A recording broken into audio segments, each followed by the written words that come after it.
নওগাঁ জেলার প্রতিনিধি সারোয়ার হোসেন অপুর প্রতিবেদন।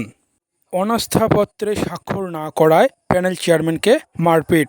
নওগাঁর মিঠাপুর ইউনিয়ন পরিষদের চেয়ারম্যানের প্রতি অনাস্থা আনতে ইউপি সদস্যদের কাছ থেকে জোরপূর্বক স্বাক্ষর নেওয়ার ঘটনা ঘটেছে। এ সময় প্যানেল চেয়ারম্যান স্বাক্ষর দিতে রাজি না হলে হামলার শিকার হন তিনি। রবিবার 25শে আগস্ট দুপুর 3 ঘটিকায় ইউনিয়ন পরিষদ চত্বরে এ ঘটনাটি ঘটে।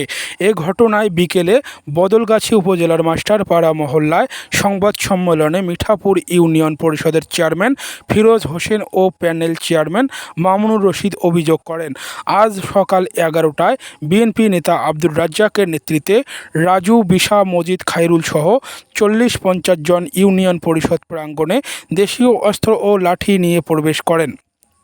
এরপর তারা বিচার কক্ষে ঢুকে প্রথমে মামুনুর রশিদকে অকথ্য ভাষায় গালিগালাজ করতে থাকে ও অনাস্থাপত্রে স্বাক্ষর দিতে চাপ দেয়। তিনি স্বাক্ষর না করলে তাকে বেদম মারপিট করে আটক করে রাখে। স্থানীয়রা এসে তাকে উদ্ধার করে প্রাথমিক চিকিৎসার জন্য বদলগাছি উপজেলা স্বাস্থ্য কমপ্লেক্সে পাঠায়। সংবাদ সম্মেলনে মামুনুর রশিদ আরও বলেন, তাকে বিভিন্নভাবে এখনও প্রাণনাশের হুমকি দিয়ে যাচ্ছেন দুর্বৃত্তরা। এমতাবস্থায় প্রশাসনের সহযোগিতা চান তিনি। বদলগাছি ইউএনও এবং থানায় অভিযোগ করেছেন বলে তিনি জানান। এ বিষয়ে বদলগাছি উপজেলার নির্বাহী অফিসার মাহবুব হাসান বলেন, অভিযোগ পেয়েছি, যথাযথ কর্তৃপক্ষের মাধ্যমে ব্যবস্থা গ্রহণ করা হবে। বাইরে থেকে প্রায় 10-12 জন প্রথমে আসে আমার অকথ্য ভাষায় গালাগালি, কিল ঘুষি এবং ধাক্কা দিয়ে আমাকে দেখে দেয়।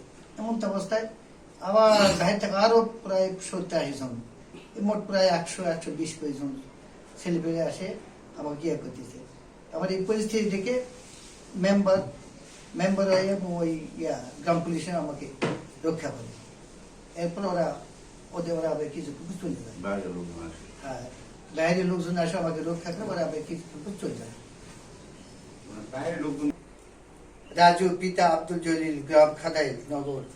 বিশা পিতা অজ্ঞাত, গ্রাম খাদাইল।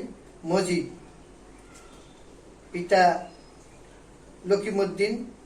খায়রুল পিতা লকিমউদ্দিন, খাদাইল, গ্রাম খাদাইল। বামনপাড়া সর্বপোস্ট মিঠাপুর উপজেলা, বদলগাছি জেলা, নওগাঁ। প্রায় 10-15 জন ছেলে ইউনিয়ন পরিষদে প্রাঙ্গণে রাজ্জাকের নেতৃত্বে এসে আমাকে প্রথমে ঢুকে আগে আমাকে কিল ঘুষি মারে। তারপর কিল ঘুষি মেরে আমাকে অকথ্য ভাষায় গালাগালি করে। এক পর্যায়ে আমাকে ধাক্কা দিয়ে আমাকে বের করে দেয়। এমন অবস্থায় বাইরে থেকে আরো মনে করেন যারা বিএনপি ছেলেরা আরো প্রায় 50-60 জন আসে। এমন অবস্থায় আমি পার্শ্ববর্তী লোকেরা আমাকে এসে আগায় এবং ওদেরকে বের করে দেয়। আমি আমার প্রধান দোষ ছিল, আমি চেয়ারম্যানের অনাস্থার জন্য ওরা এই প্রস্তাব করে। আমি তাতে সম্মত নেই, আমি রাজি হই না। এমন অবস্থা আমাকে জোর করে ওরা বের করে। আরো মেম্বারকে জোরকে ধরে বাইরে থেকে নিয়ে আসে। তারা কেউ সই করে না, তাদেরকে এখন ঘরের মধ্যে বেঁধে যাচ্ছে। আপনি কিসের রাজনীতি করেন? আমি জামাতের রাজনীতি করি। কোন পোস্টে আছেন? আমি পোস্টে নাই, সাধারণ সদস্য। আপনার জামাতের যারা আছে আপনার চিনে? হ্যাঁ চিনে, ইনশাল্লাহ চিনে। এখন